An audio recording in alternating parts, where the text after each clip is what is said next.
You're listening to the Vision to Hear podcast. Today's podcast is on salt. Are you salt in the world? Thanks for tuning in. Enjoy the show.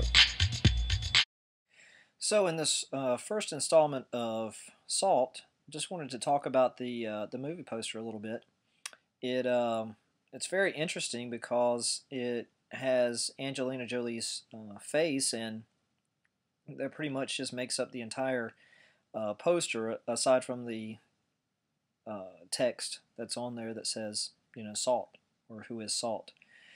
I think it's interesting to note that in this picture, the letters salt are inside of her face, and they're also outside of her face. I think it's interesting because when you look at movie posters or CD covers and things like that, these things are not done just by chance. I mean, there's a reason that things are laid out the way that they are. More than just aesthetics, they themselves try to communicate different things to us. And so when I look at that, to me it's a perfect picture of what Jesus was saying, that you are the salt of the earth. And the salt is not meant to just be in us, or in the shaker, if you will. It's meant to be outside of us. We are not just salt in and of ourselves. We're meant to be shaken out into the world, if you will. And so when the poster says, who is salt? I think it's a great question to ask all of us, especially Christians, and for us to answer and say, yeah, I am. I'm salt.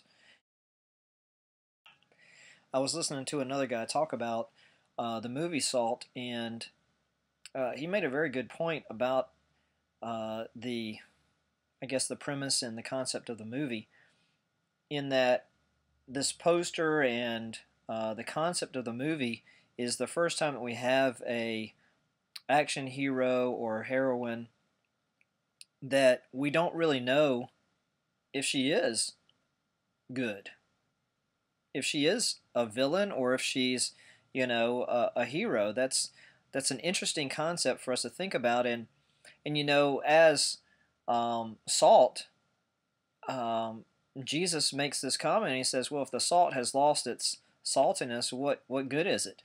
And in a lot of ways, there are so many Christians who live with ambiguity, and who live with kind of this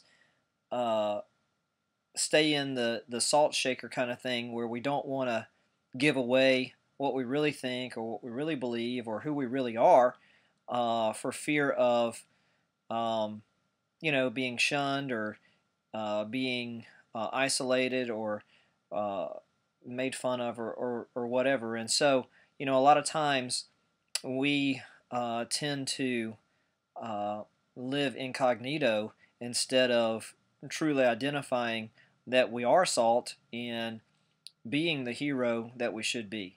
And so, if I may just encourage you from Matthew 5:13, where Jesus looks at his disciples and would-be followers and says to all of them that, yes, you are the salt of the earth. You are salt. So go and be salt.